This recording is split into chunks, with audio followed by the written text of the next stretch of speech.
Oke, teman-teman, jadi hari ini kita ada di 2 chapter terakhir ya, yaitu chapter ke-18 dan chapter ke-19 atau bisa dibilang, pertemuan terakhir ya, teman-teman.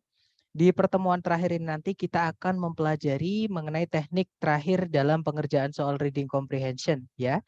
Jadi, di reading itu nanti tergantung soalnya, kita nanti akan melakukan 3 jenis teknik pengerjaan, tergantung jenis soalnya tadi ya.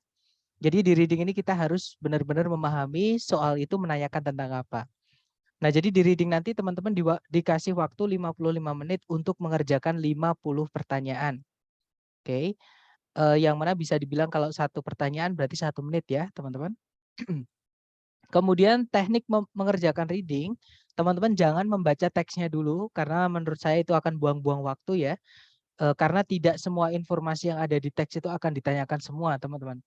Oke, jadi cukup kita cari jawabannya saja. Karena kalau teman-teman misalnya terlalu tertarik dengan topik bacaan, nanti teman-teman jadi lupa kalau di reading itu ada waktunya.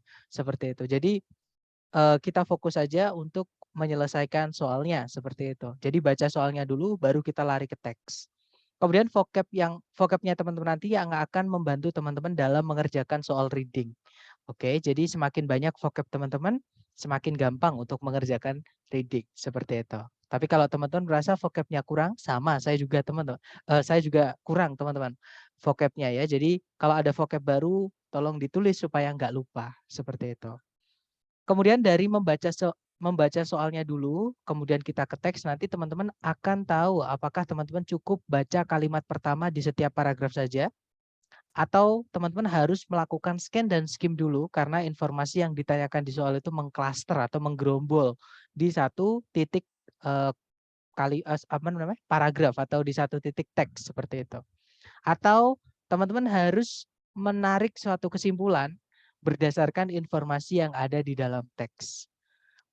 Nah, untuk jenis soal apa aja yang cara mengerjakannya, teman-teman cukup membaca kalimat pertama saja atau istilahnya adalah topic sentence ya, teman-teman. Yaitu jenis soal yang menanyakan garis besar mengenai seluruh teks atau keseluruhan teks, kayak gitu. Nah, untuk garis besar keseluruhan teks, itu jenis soal pertama adalah soal yang menanyakan main idea atau gagasan utama atau ide pokok ya. Kemudian kalau nggak gitu ada juga pertanyaan yang menanyakan idea organization. Bagaimana si penulis menyambung-nyambungkan ide atau menggiring idenya sampai akhir. Dari awal sampai akhir seperti itu. Kemudian apakah tone atau suasana hati penulis yang dimasukkan ke dalam teks. Atau juga purpose itu adalah tujuan penulis menulis teks tersebut. Atau course itu adalah bidang keilmuan apa yang akan membahas topik yang diangkat sama si penulis. Nah, nanti cara mengerjakannya teman-teman nggak perlu baca seluruh teks, tapi ambil perwakilannya saja atau inti dari teks itu. Letaknya di subjek atau di topik sentence-nya, yaitu kalimat pertama di setiap paragraf. Kemudian kemarin kita juga sudah belajar mengenai jenis soal yang cara mengerjakannya harus melakukan scan dan skim dulu ya teman-teman. Atau membaca cepat sampai kita menemukan yang ditanyakan di soal. Nah, nanti jenis soal pertama yang cara mengerjakannya adalah scan dan skim, itu adalah jenis soal locate information, yang mana kita disuruh mencari di line keberapa penulis itu membahas mengenai A misalnya. Atau di line keberapa penulis itu menyebutkan kata A misalnya seperti itu. Oke. Kemudian jenis soal kedua itu adalah pronoun reference atau rujukan kata ganti. Nah, kata ganti fungsinya itu adalah mengganti kata benda yang sebelumnya sudah disebutkan, teman-teman. Oke. Nah, nanti cara mengerjakan pronoun reference ini teman-teman baca dari subjek predikat sebelum kata itu disebutkan supaya kita bisa memahami kata ganti itu mengganti kata benda apa. Seperti itu. Kemudian jenis soal ketiga maksud saya yang cara mengerjakannya harus scan dan skim dulu itu adalah stated detail. Kalau diartikan ya informasi tertentu atau informasi khusus yang ada di dalam teks. Jadi jawabannya memang tertulis di dalam teks, teman-teman. Ada di dalam teks mengenai kata kunci yang ditanyakan. Kemudian yang berikutnya ada unstated detail atau informasi kecil yang tidak ada di teks atau yang salah mengenai kata kunci yang ditanyakan. Seperti itu. Dan jenis soal terakhir yang cara mengerjakannya juga scan dan skim. Nah, ini vocabulary question atau pertanyaan mengenai kosakata. Nah, kalau pertanyaan vocab ini tidak wajib menggunakan scan dan skim ya, teman-teman. teman-teman menggunakan scan dan skim untuk pertanyaan vocab ketika teman-teman kebetulan tidak tahu arti vocabnya. Nah, itu harus memahami lewat konteks seperti itu. Nah, hari ini kita fokus dengan teknik terakhir dalam mengerjakan jenis soal reading, ya, yaitu make an inference atau menarik suatu analogi atau kesimpulan atau cocokologi gitu ya, mencocok-cocokkan dari informasi yang ada di teks dengan pilihan ABCD. Oke, itu adalah pengertian inference, teman-teman. Nah, jenis soal pertama yang cara mengerjakannya kita harus menggunakan analogi atau menarik suatu kesimpulan itu adalah inference itu sendiri. Jadi ada soal di reading itu yang menyuruh kita untuk membuat kesimpulan atau kemungkinan berdasarkan informasi yang ada di dalam teks. Oke. Nah, nanti biasanya untuk mengenali jenis soal ini, teman-teman, teman-teman nanti di soal akan ada menemukan kata ini, implied, kalau nggak gitu inferred, kalau nggak gitu likely, kalau nggak gitu probably. Implied sama inferred itu artinya bisa disimpulkan gitu ya. Kalau likely atau probably artinya mungkin. Jadi kita disuruh membuat kemungkinan. Oke. Nah, nanti cara mengerjakannya, teman-teman harus melakukan scan dan skim dulu juga. Jadi untuk inference ini nggak bisa langsung ya.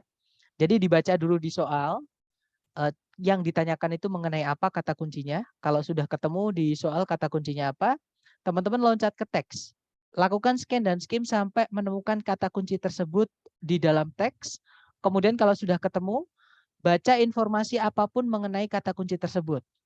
Oke, kemudian teman-teman hubungkan atau kita gunakan analogi atau cocok-cocokan dengan pilihan A, B, C, D. Seperti itu. Jadi di sini kita harus menggunakan imajinasi juga, teman-teman. Oke, nah untuk contoh soalnya kurang lebih seperti ini. Caranya sama ya, kita baca soalnya dulu. Di situ soalnya berbunyi, yang manakah di antara berikut ini, A, B, C, D berikut ini, yang mungkin bukanlah sebuah kata dalam bahasa Hawaii atau kata bahasa Hawaii, seperti itu ya. Nah, kata kunci teman-teman adalah kata bahasa Hawaii, yang mana dia dibahas di paragraf 1, teman-teman. Nah, paragraf 1 itu kalau dibaca, kalau diartikan ya, kurang lebih bahasa Hawaii merupakan sebuah bahasa yang merdu, yang darinya semua kata-katanya itu diperoleh atau dibuat dari susunan alfabet atau susunan ABCD itu ya, yang hanya terdiri dari 12 huruf. Jadi mereka cuma punya 12 huruf. Kalau kita punya 26 ya, dari A sampai Z. Kemudian setiap suku kata di bahasa tersebut berakhiran dengan vokal. Jadi setiap suku kata itu pembacaan. Misalnya gini teman-teman, kalau saya bilang mahal, itu 2 suku kata. Ma kemudian hal. Cantik itu 2 suku kata. Can kemudian tik. Nah, dalam bahasa Hawaii setiap suku kata itu selalu berakhiran dengan a, i, u, e, o. Di sana nggak ada kata cantik ya, karena setiap suku kata itu berakhiran dengan konsonan tadi. Can itu n akhirannya, tik akhirannya k. Itu kan konsonan, bukan vokal. Oke. Nah, kemudian dan 2 konsonan itu tidak pernah muncul berbarengan. Jadi 2 konsonan itu nggak boleh gandeng. Konsonan yang di bahasa Hawaii itu adalah H, K, L, M, N, P, W. Nah, itu nggak boleh gandeng, harus dipisah, teman-teman. Jadi huruf vokal memiliki frekuensi yang lebih tinggi kemunculannya di bahasa Hawaii dibandingkan di bahasa Inggris. Nah, kita cek pilihan A, B, C, D. Nah, kalau teman-teman cek A, B, C, D, mahalo, kemudian mahi-mahi, kemudian meklea sama moana di teks, itu teman-teman nggak akan menemukan. Ya, karena pertanyaannya adalah yang mungkin bukan kata dalam bahasa Hawaii. Jadi di teks ini nggak ada, teman-teman. Kita disuruh membuat kemungkinan. Ya, jadi kita harus membuat kemungkinan berdasarkan petunjuk atau hints ya atau apa ya clue yang ada di dalam teks. Nah, tadi sudah kita baca ya clue-nya. Jadi dalam bahasa Hawaii setiap suku kata harus berakhiran dengan a, i, u, e, o. Kalau nggak gitu 2 konsonan nggak boleh ketemu bareng atau nggak boleh gandeng. Nah, kita cek ABCD. Yang alfa mahalo. Dia ada 3 suku kata, teman-teman. Ada ma, kemudian h, kemudian lo. Nah, mahalo itu semuanya berakhiran dengan vokal ya, A, A, O. Kemudian konsonannya yaitu M, H, sama L-nya itu nggak gandeng. Berarti yang alfa ini mengikuti aturan kata dalam bahasa Hawaii. Yang ditanyakan tadi adalah yang bukan kata dalam bahasa Hawaii. Berarti alfa bukan jawabannya ya, karena dia termasuk atau mengikuti aturan bahasa Hawaii. Jadi kemungkinan dia bahasa Hawaii. Kalau yang Bravo, mahi-mahi. Dia ada 4 suku kata, teman-teman, yaitu ma, kemudian hi, kemudian ma, kemudian hi. Suku kata pertama ada a, suku kata kedua berakhiran i, suku kata ketiga a, suku kata keempat berakhiran dengan i. Artinya semuanya berakhiran dengan vokal. Dia mengikuti aturan bahasa Hawaii. Dan konsonannya yaitu huruf M sama H-nya itu tidak ketemu langsung ya atau dipisah dengan a, i, u, e, o, vokal. Nah, berarti Bravo mengikuti aturan bahasa Hawaii. Berarti bukan itu jawabannya. Kalau yang Charlie, Meklea. Nah, di situ teman-teman ada yang digaris bawah ya, yaitu huruf K sama L.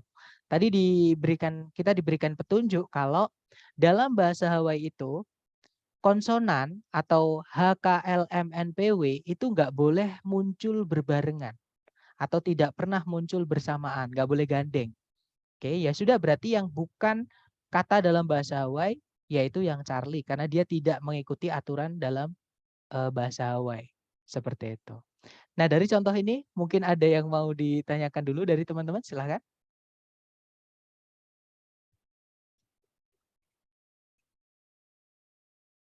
Nggak ada ya? Kalau nggak ada sekarang kita coba teman-teman. Praktek langsung ke contoh soal. Di sini ada 2 soal, teman-teman coba dulu, silahkan berkreasi ya, berimajinasi teman-teman, karena memang jenis soal ini menuntut teman-teman untuk menggunakan analogi atau imajinasi. Jangan takut salah, waktunya 2 menit, dimulai dari sekarang, silahkan teman-teman.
Oke, 2 menit sudah habis. Silahkan yang sudah menemukan jawaban, teman-teman silahkan dikirim di chat dulu ya, nggak perlu takut salah. Kemudian nanti kita bahas bersama.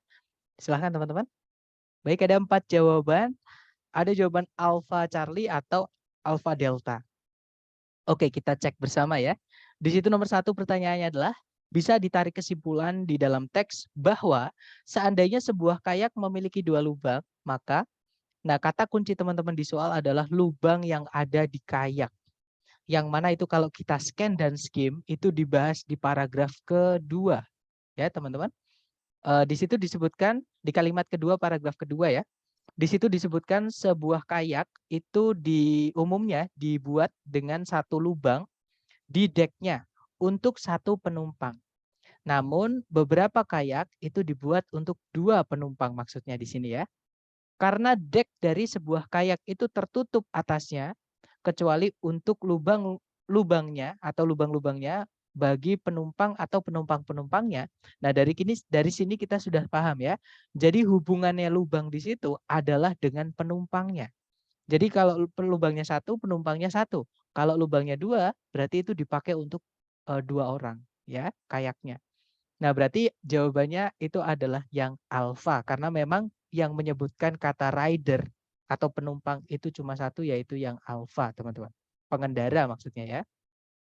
Kalau yang Bravo, kayak dengan 2 lubang itu kurang stabil dibandingkan kayak dengan satu lubang. Tidak ada keterangan mengenai tingkat kestabilan ya dengan jumlah, lubangnya ya, teman-teman. Jadi jumlah lubang tidak menentukan tingkat kestabilan, eee, boat tersebut atau kayak tadi, oke.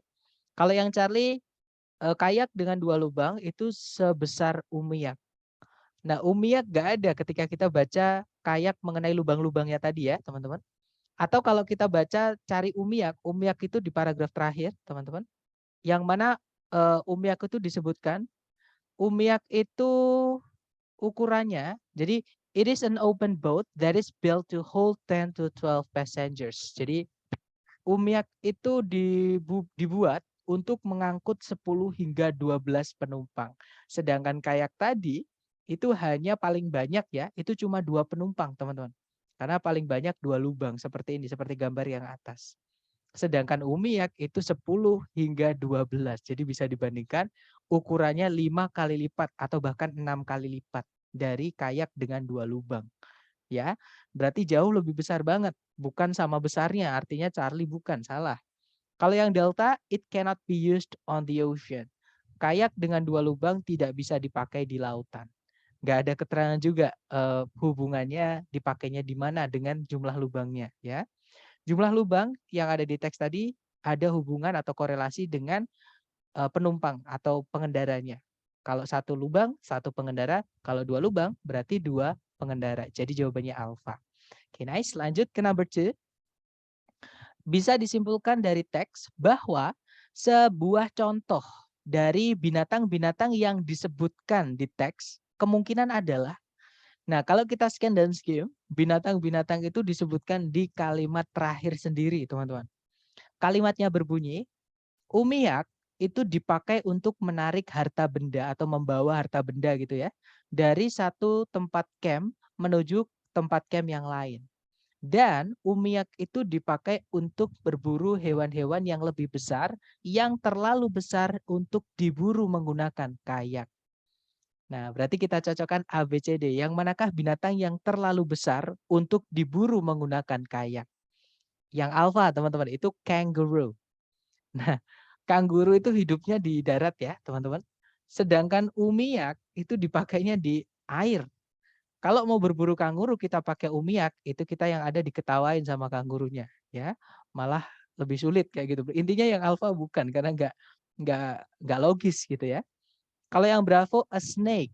Sebesar-besarnya ular di air ya, teman-teman. Sebesar-besarnya ular itu masih bisa dibawa menggunakan kayak ya, misalnya sebesar anaconda misalnya.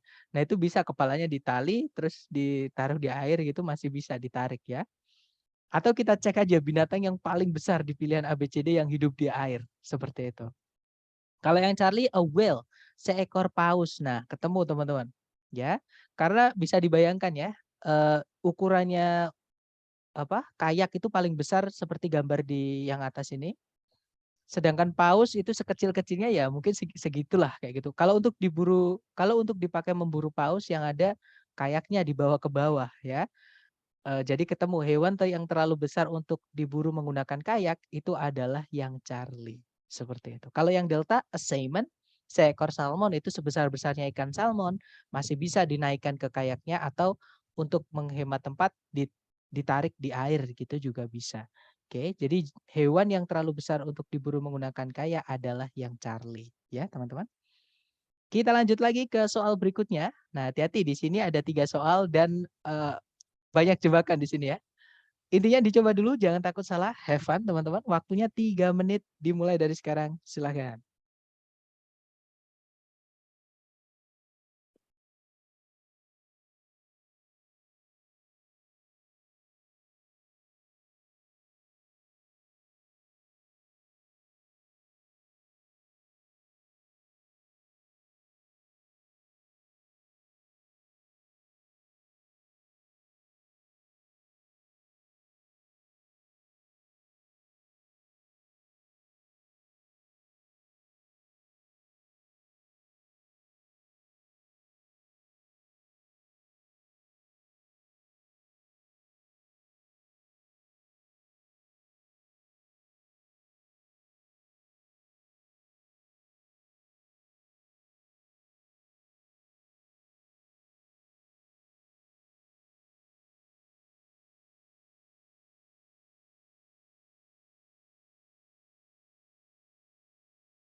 Oke, teman-teman, 3 menit sudah habis dan ada 9 jawaban. Alright, great. Kita cek di situ ada jawaban delta, delta alpha, alpha, delta alpha, delta alpha, delta. Oke, kita cek bersama, teman-teman. Seperti biasa, kita baca soalnya dulu. Di situ nomor 3 pertanyaannya, bisa ditarik kesimpulan di teks bahwa, nah kalau teman-teman menemukan di soal nggak ada kata kuncinya, maka teman-teman harus lari ke pilihan ganda untuk mencari tahu yang ditanyakan ini tentang apa sih, kayak gitu ya. Di situ yang alfa berbunyi, daun-daun dari hanya California redwood saja yang berubah menjadi coklat di musim gugur. Kemudian kalau yang bravo, daun-daun dari hanya giant sequoia saja yang berubah menjadi coklat di musim dingin. Kalau yang Charlie, daun-daun dari kedua jenis pohon yang disebutkan di teks itu berubah menjadi coklat di musim dingin. Kalau yang delta, daun-daun dari tidak satupun jenis pohon di teks berubah menjadi coklat di musim dingin. Nah, kata kunci teman-teman adalah ada 2 ya. Teman-teman boleh dari patokan jenis pohonnya, yaitu California Redwood sama Giant Sequoia. Boleh juga dengan patokan warna. Cari warna di dalam teks, seperti itu. Nah, untuk California Redwood dan Giant Sequoia itu dibahas pertama kali kalau kita scan dan skim ya, itu muncul di kalimat kedua, teman-teman. Dan di kalimat kedua itu ada keterangan warna juga, ya. Jadi kalau dibaca, both evergreen conifers, the California redwood and giant sequoia, are found growing natively only in the state of California. Kalau diartikan, kedua jenis perdu, kalau nggak salah ya, conifer itu kalau nggak salah tanaman perdu seperti itu, teman-teman. Kedua jenis tanaman perdu yang awet hijau atau tidak pernah menggugurkan daun, atau daunnya itu nggak berubah warna, selalu hijau, kayak gitu ya, teman-teman. Yaitu California Redwood dan Giant Sequoia itu cuma bisa ditemukan asli tumbuh hanya di negara California saja. Nah, berarti bisa disimpulkan kalau California Redwood dan Giant Sequoia itu dia tidak berubah warna daunnya, entah itu di musim apapun. Ya, teman-teman. Jadi kalau kita cek jawaban A, B, C, D, jawabannya adalah yang delta. Daun-daun dari tidak satupun jenis pohon di teks itu berubah menjadi coklat di musim dingin. Seperti itu ya. Kemudian nomor 4, bisa ditarik kesimpulan dari teks bahwa Sierra Nevada merupakan, nah di sini kata kunci teman-teman yang ditanyakan adalah mengenai Sierra Nevada. Yang mana itu disebutkan di kalimat terakhir paragraf 1. Dan memang Sierra Nevada cuma disebutkan di situ ya. Nah kita baca kalimat terakhir paragraf 1. Kalimatnya berbunyi, California Redwood ditemukan di sepanjang pantai bagian utara dari California atau negara tersebut gitu ya. Sedangkan Giant Sequoia itu ditemukan di tengah-tengah daratan dan pada dataran yang lebih tinggi gitu ya, di sepanjang lereng bagian barat dari Sierra Nevada. Nah, teman-teman dikasih petunjuk kalau Sierra Nevada ini memiliki lereng, teman-teman. Jadi kita cek di ABCD, apa sih benda yang memiliki lereng kayak gitu ya. Yang alfa sejenis pohon giant redwood. Nah, pohon tidak punya lereng, teman-teman. Berarti alfa bukan ya. Kalau yang bravo sekelompok pantai. Sama, pantai tidak punya lereng. Yang punya lereng itu adalah bukit atau gunung. Oke. Kalau yang Charlie sekelompok danau atau segerombol danau. Sama, danau itu nggak punya lereng juga ya. Kalau yang delta bukit barisan atau pegunungan bisa dibilang seperti itu. Nah, ketemu ya teman-teman. Jawabannya adalah yang delta. Karena yang punya lereng di pilihan ABCD cuma yang delta. Kalau yang nomor 5, yang manakah di antara ABCD berikut ini yang bisa ditarik kesimpulan di dalam teks? Nah, di soal tidak ada kata kunci yang ditanyakan apa, berarti kita baca di pilihan ganda, teman-teman. Oke, memang untuk jenis soal inference ini paling sulit ya di reading, tapi dia sering sekali keluar, teman-teman, dan dia harus memerlukan proses yang lebih lama lagi kayak gitu. Contohnya seperti ini. Jadi kita baca dulu pilihan A, B, C, D. Giant Sequoia itu lebih tinggi dibandingkan California Redwood. Kalau yang Bravo, California Redwood itu tidak sama besar kelilingnya dengan Giant Sequoia. Kalau yang Charlie, California Redwood memiliki berat lebih dari Giant Sequoia. Kalau yang Delta, makhluk-makhluk hidup yang lain itu banyak yang lebih besar dibandingkan Giant Sequoia. Nah, ini ngomongin tentang ukuran ya, antara Giant Sequoia atau California Redwood. Nah, ukuran itu dibahas di paragraf 2, teman-teman. Berarti kita baca paragraf 2 ya. Paragraf 2 berbunyi, California Redwood itu merupakan pohon hidup yang paling tinggi.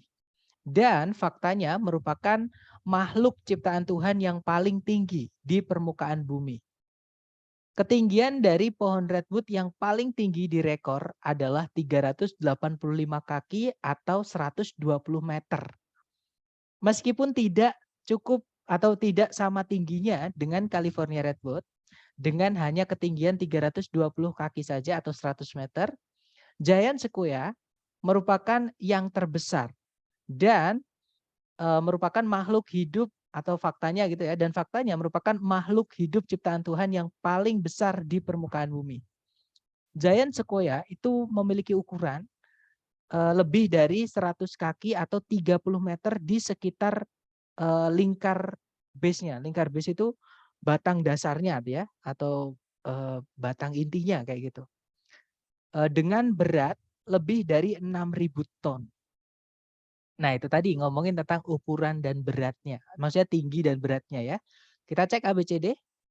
Yang alpha, Giant Sequoia itu lebih tinggi dibandingkan California Redwood. Nah, kebalik ya, teman-teman. Kalau Giant Sequoia ada giantnya itu dia bukan lebih tinggi tapi lebih besar. Oke, berarti yang alpha bukan, teman-teman. Karena dijelaskan tadi ya, California Redwood itu merupakan makhluk hidup ciptaan Tuhan yang paling tinggi di bumi. Berarti nggak ada yang makhluk hidup lebih tinggi dibandingkan dia. Oke, berarti alpha bukan. Kalau yang Bravo, California Redwood itu tidak sama besar kelilingnya dengan Giant Sequoia. Nah, ketemu teman-teman. Jawabannya adalah yang Bravo. Jelas-jelas tadi eh, disebutkan kalau California Redwood itu memang tidak memiliki besar seperti Giant Sequoia, karena Giant Sequoia itu yang terbesar. Maksudnya ukurannya itu dia adalah pohon yang terbesar di bumi, seperti itu. Oke, berarti jawabannya Bravo, seperti itu. Oke, kita lanjut lagi ya ke nomor berikutnya. Silahkan dicoba dulu, jangan takut salah teman-teman. Have fun. Waktunya 3 menit dimulai dari sekarang. Silahkan.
Baik, 3 menit sudah habis, teman-teman.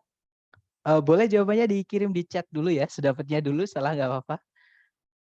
Baik, ada jawaban Delta Alpha Bravo, Alpha Delta Bravo, Alpha Charlie Bravo, atau Delta Delta Bravo. Baik, kita cek bersama ya.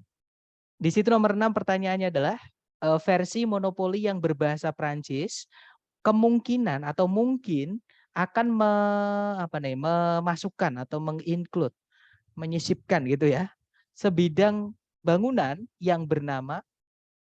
Nah, kata kunci teman-teman adalah versi monopoli yang berbahasa Prancis. Kalau nggak ada ya minimal versi monopoli. Karena memang kalau di teks kita lakukan scan dan skim, adanya kata versi ya teman-teman. Yang mana itu disebutkan di kalimat pertama paragraf kedua. Nah, kalimatnya berbunyi, meskipun permainan tersebut sekarang ini dipublikasikan atau diterbitkan gitu ya, dalam berbagai macam bahasa dan versi dengan lokasi-lokasi dan nama-nama tempat asing yang disesuaikan dengan bahasa yang dipakai di papan permainan tersebut. Nah, berarti di sini maksudnya gini, kalau misalnya papan tersebut menggunakan bahasa Indonesia, maka tempat-tempatnya itu ya tempat-tempat yang ada di Indonesia, misalnya Monas, Borobudur, Raja Ampat, dan sebagainya. Kalau misalnya di pertanyaan tadi di Prancis, berarti ada tempat-tempat di Prancis ya, teman-teman. Nah, kalau kita cek A, B, C, D, tempat yang ada di Prancis itu cuma satu, yaitu yang Delta. Ya, jawabannya memang yang Delta, yaitu di Eiffel Tower atau Menara Eiffel kalau kita nyebutnya. Kalau yang Alpha Atlantic City, New Jersey, yang Bravo Germantown, Pennsylvania, dan yang Charlie Boardwalk itu ketiganya terletak di Amerika Serikat, teman-teman. Bukan di Prancis, seperti itu. Oke, kita lanjut ke nomor 7. Bisa ditarik kesimpulan bahwa Darrow memilih Atlantic City sebagai settingan awal monopoli karena, nah, kata kunci teman-teman adalah Darrow atau kalau nggak gitu settingan awal monopoli yang mana itu disebutkan di kalimat berikutnya tadi.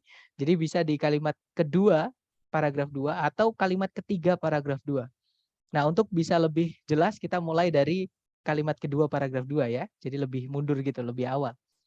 Nah, di situ kalimatnya berbunyi, permainan tersebut, maksudnya monopoli itu, ditemukan di tahun 1933 oleh Charles Darrow di masa puncak-puncaknya The Great Depression. Nah, ini nama ya, teman-teman, kejadian sejarah atau peristiwa sejarah yang mana Eropa dan Amerika, intinya Barat ya dulu, itu mengalami krisis besar-besaran.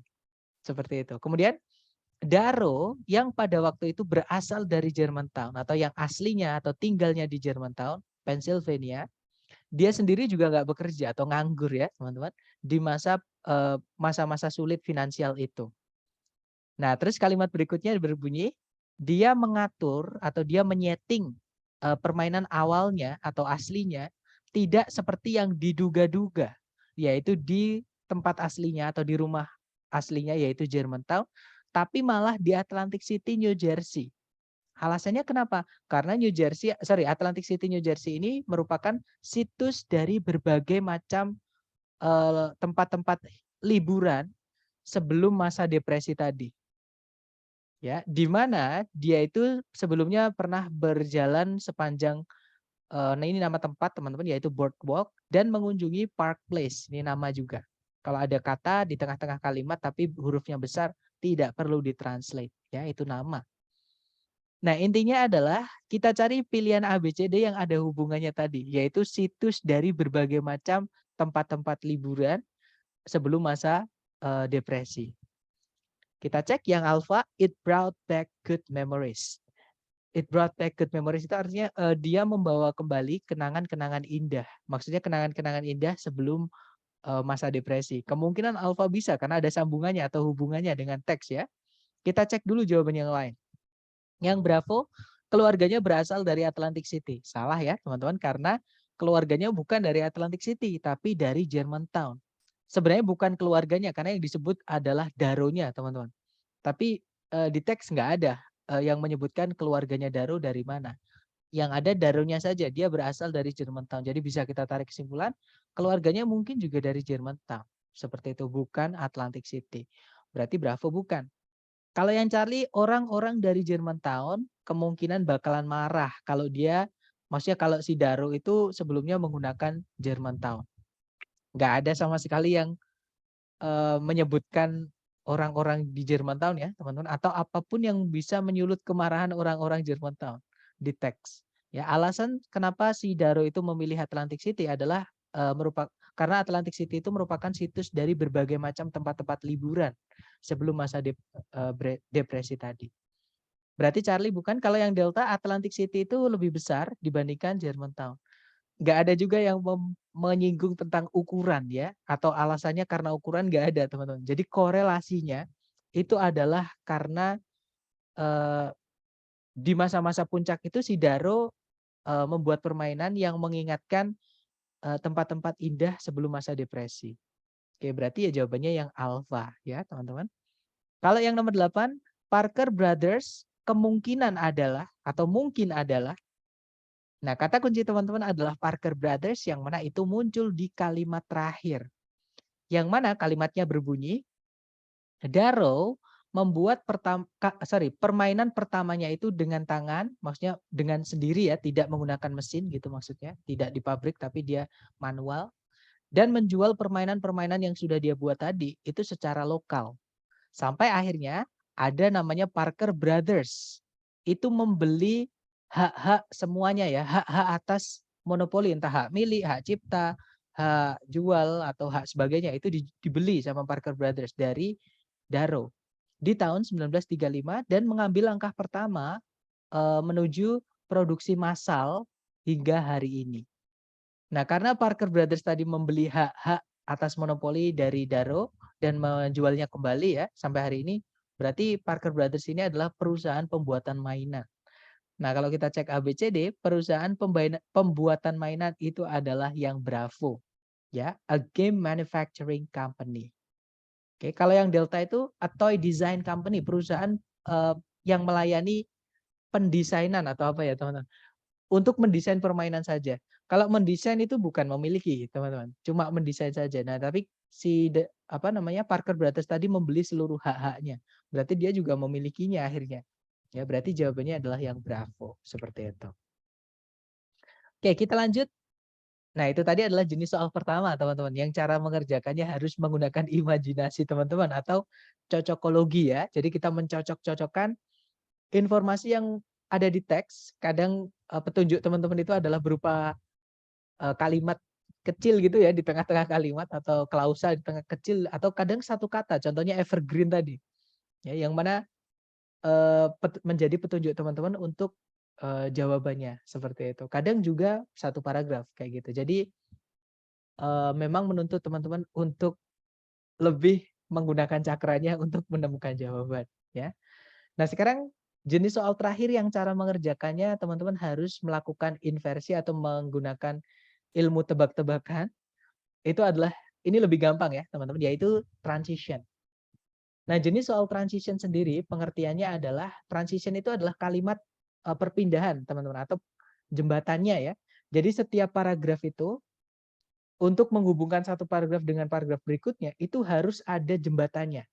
Supaya kalau dibaca itu bisa kohesif atau coherence ya teman-teman. Maksudnya enak dibaca, itu smooth, nggak tiba-tiba jeglek atau langsung tiba-tiba ganti topik. Ya, jadi pergantian topik atau inti bacaan itu harus ada jembatannya.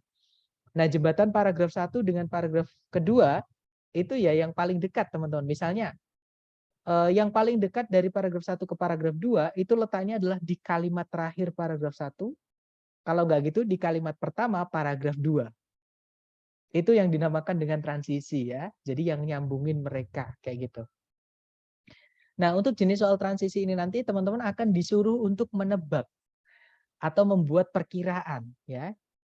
Kira-kira kalau misalnya di sebelumnya teks itu mau kita masukkan paragraf lagi, paragraf apa yang dibahas, topik apa yang dibahas di paragraf tersebut.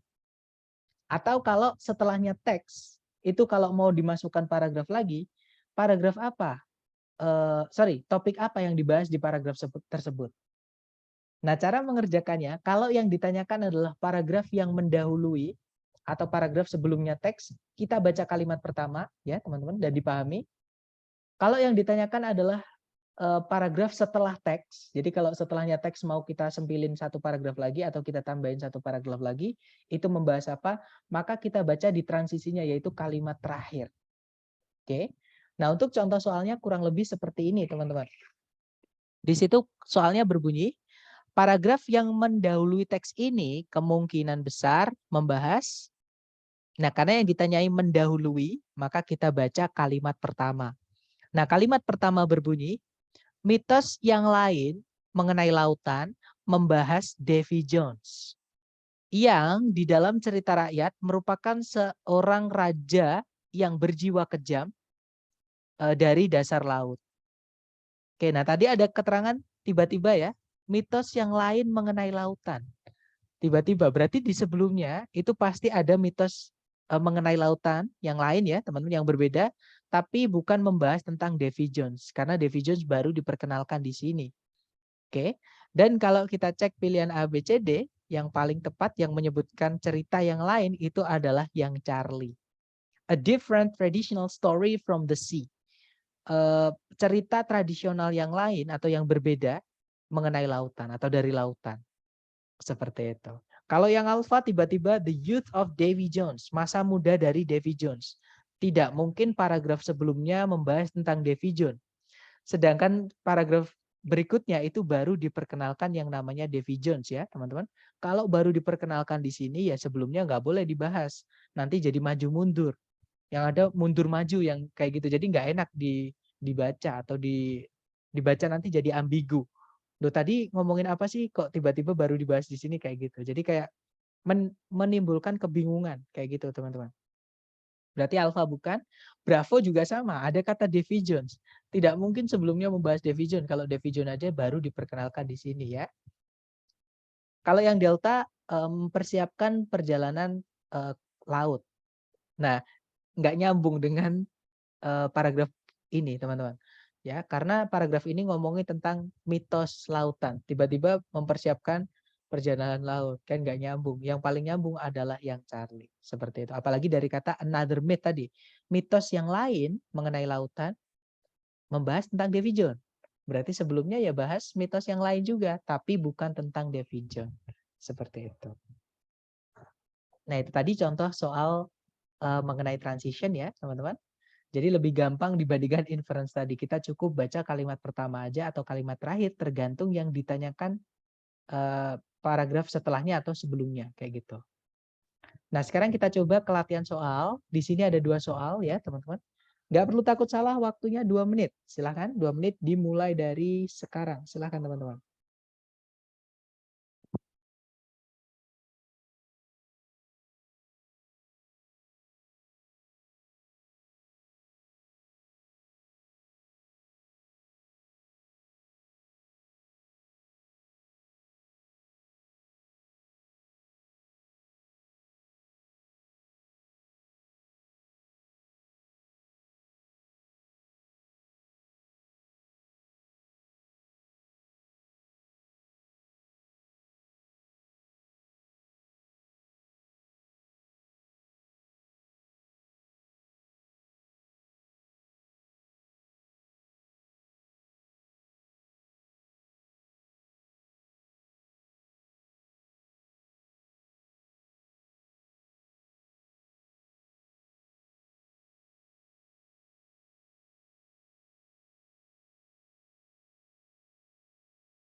Oke, 2 menit sudah habis.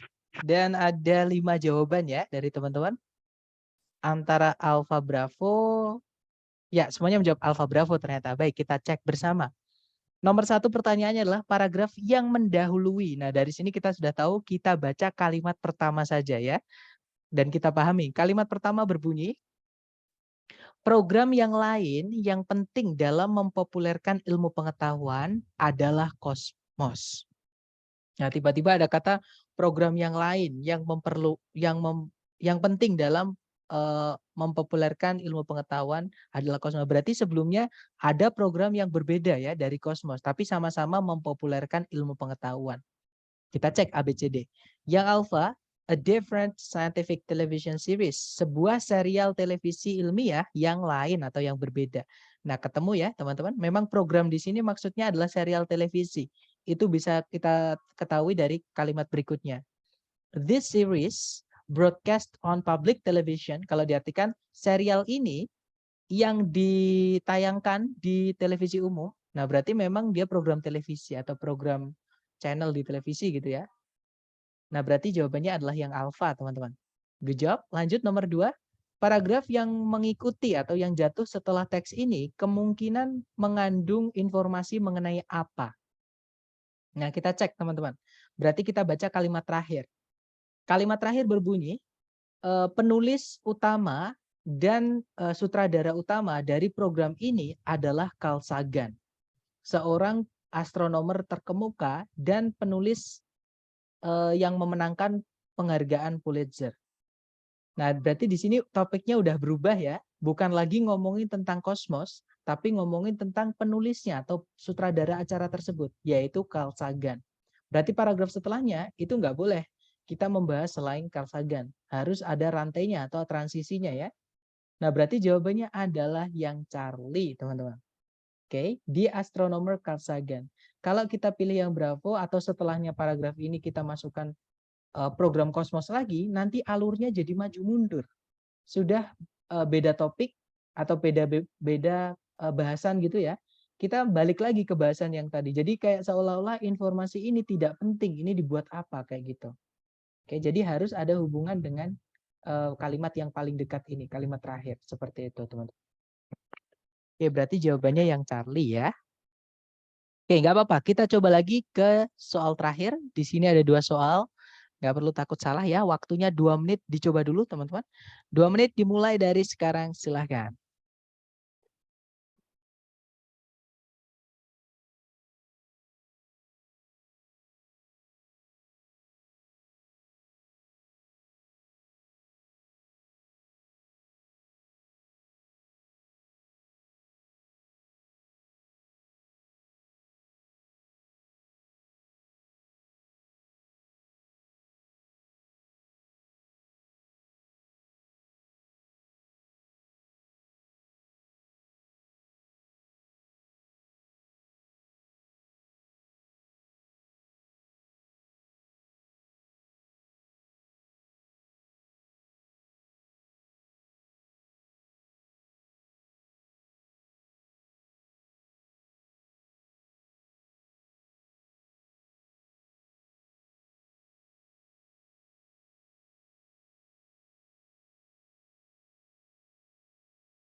Baik, 2 menit sudah habis.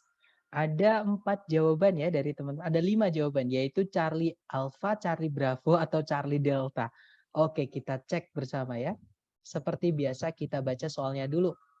Di situ nomor 3 pertanyaannya adalah, paragraf yang mendahului teks ini kemungkinan besar membahas tentang apa? Karena yang ditanyakan mendahului, kita baca kalimat pertama ya. Kalimat pertama berbunyi, ketika sebuah gempa bumi yang kuat terjadi di dasar laut dibandingkan di darat atau daripada di darat gitu ya, sebuah gaya yang besar dikeluarkan atau dihasilkan di permukaan air laut dan satu atau lebih gelombang-gelombang besar yang merusak yang disebut atau yang dikenal dengan nama tsunami itu dapat terbentuk. Nah, tsunami baru diperkenalkan di sini ya, teman-teman. Yang ditanyakan paragraf sebelumnya, sebelum teks ini. Otomatis nggak boleh membahas yang ada tsunami-nya. Kalau baru diperkenalkan namanya di sini, ya sebelumnya jangan disebutkan. Kayak gitu. Kalau sebelumnya sudah disebutkan, ya jangan baru dikenalkan di sini. Harusnya ya sudah disebutkan di sana tadi ya. Nah, kalau kita cek pilihan A, B, C, D, hanya ada satu pilihan yang tidak menyebutkan kata tsunami. Itu bisa jadi petunjuk, teman-teman. Oke, nah jawabannya adalah yang Charlie ya teman-teman, land-based earthquakes atau gempa-gempa bumi yang terjadi di darat. Oke, karena tadi ada kata rather than on land, daripada di darat atau dibandingkan di darat. Nah berarti ini membandingkan gempa yang terjadi di laut dengan gempa yang terjadi di darat. Karena gempa yang terjadi di laut dikembangkan di sini, artinya gempa yang terjadi di darat sudah dibahas di atas tadi atau di sebelumnya teks ini. Ya, berarti jawabannya adalah yang Charlie. Alright, good job. Semuanya udah benar yang untuk nomor 3 ya. Nah, sekarang nomor 4, teman-teman. Jawabannya ini teman-teman beda-beda. Kita cek soalnya di situ nomor 4 pertanyaannya adalah yang manakah di antara berikut ini yang paling mungkin menjadi topik dari paragraf yang mengikuti teks ini. Yang mengikuti berarti setelahnya, ya. Berarti kita baca kalimat terakhir, transisinya atau jembatannya itu yang paling dekat dengan paragraf setelahnya itu di kalimat terakhir. Nah, kalimat terakhir berbunyi, ketika sebuah tsunami mencapai perairan pantai yang dangkal, tsunami itu bisa mencapai ketinggian 100 kaki atau 30 meter atau bahkan lebih. Dan bisa menyebabkan banjir bandang atau banjir besar gitu ya. Dan kerusakan terhadap area-area daerah pantai. Nah, ini ngomongin tentang pasca tsunami ya teman-teman. Jadi di daerah pantai. Kita cek ABCD yang setelahnya tsunami dan daerah pantai. Yang alfa, penyebab-penyebab dari tsunami itu sudah dibahas di awal tadi teman-teman. Yaitu gempa yang terjadi di laut. Oke, di dasar laut. Nah, kalau kita bahas lagi yang alfa, nanti maju mundur ada pengulangan ide. Yang mana itu kalau di pelajaran writing ya, ketika teman-teman nanti misalnya belajar IELTS, itu mempelajari namanya argumentative writing atau essay writing, itu nanti nggak boleh ada namanya pengulangan. Itu nanti teksnya nggak efektif, teman-teman. Maju mundur, apalagi ada pengulangan yang dibahas. Ya sama ketika di kalimat itu ada double subject atau double predikat, itu nggak enak dibacanya kayak gitu.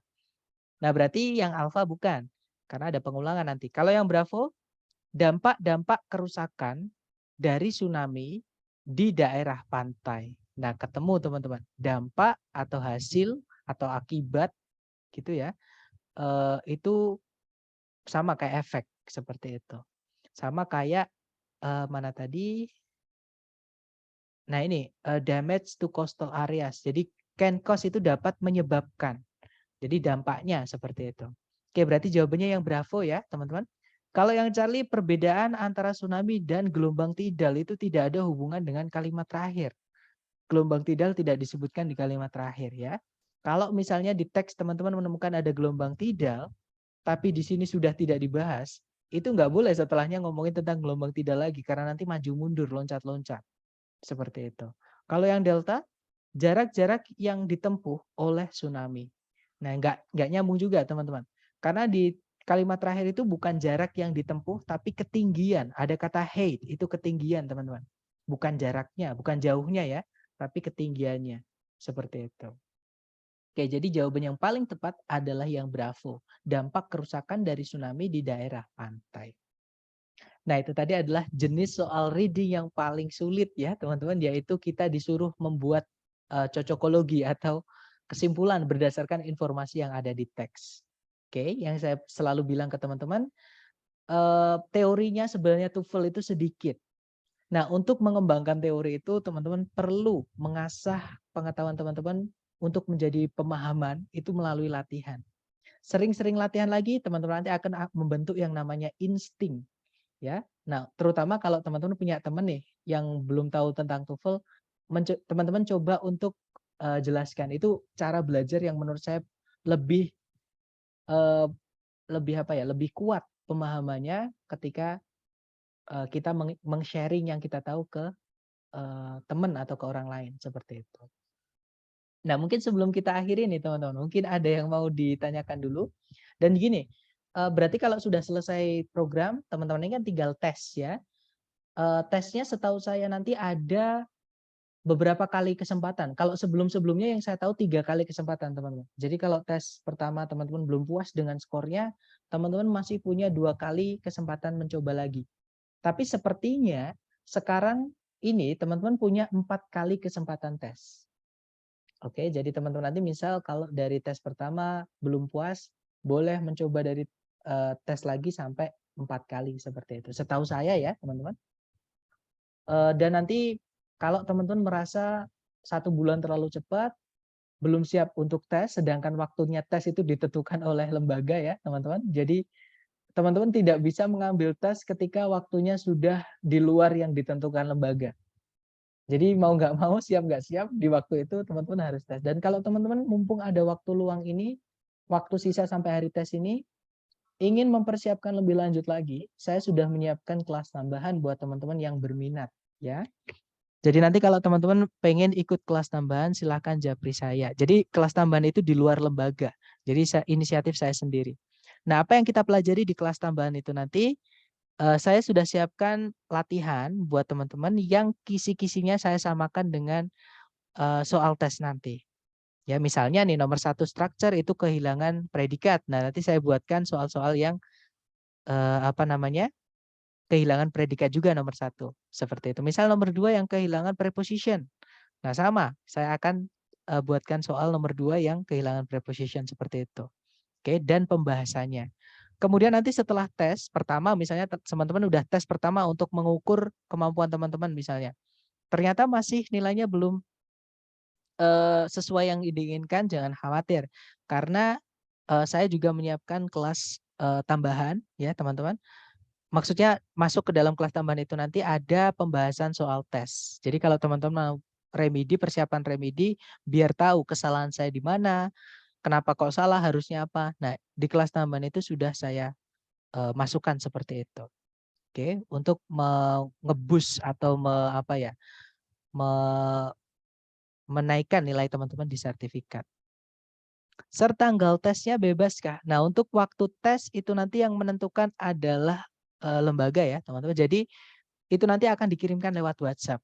Makanya teman-teman kalau bisa grupnya itu di-pin chatnya. Atau chatnya saya di-pin di paling atas WhatsApp. Supaya nanti kalau ada WA tidak terkubur di bawah. Seperti itu. Untuk tanggalnya nanti admin ya. Maksudnya akan dikirimkan oleh admin teman-teman. Saya sendiri juga nggak tahu ya tanggalnya kapan. Tapi nanti saya juga akan dikasih tahu oleh admin. Jadi atau saya juga bisa akan tahu dari oh ada yang udah di chat. Nah nanti akan saya ngechat seperti itu.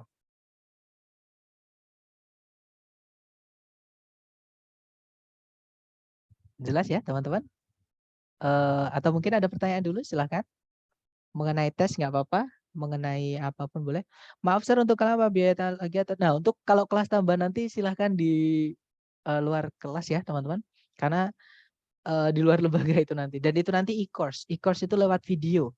Biar waktunya teman-teman, karena dulu live itu agak ribet teman-teman. Karena ada yang satu bisa jam segini, bisa jam segini, bisa itu ribet. Akhirnya saya buatkan video rekaman aja. Supaya nanti kalau ada lagi teman-teman bisa belajar lewat video. Seperti itu. Jadi waktunya fleksibel, menyesuaikan siapnya teman-teman untuk mengikuti kelas tersebut. Nggak ada pertanyaan ya teman-teman? Kalau nggak ada, terima kasih teman-teman sudah mau belajar dengan saya untuk 1 bulan terakhir ini. Dan saya harap yang saya sampaikan ke teman-teman bisa bermanfaat untuk kesuksesan teman-teman. Allahumma amin. Dan I'll see you again when I see you in the future. Thanks a lot for the past month, guys. The past 1 month, one past month. And I'll see you when I see you. The last I say, Assalamualaikum warahmatullahi wabarakatuh.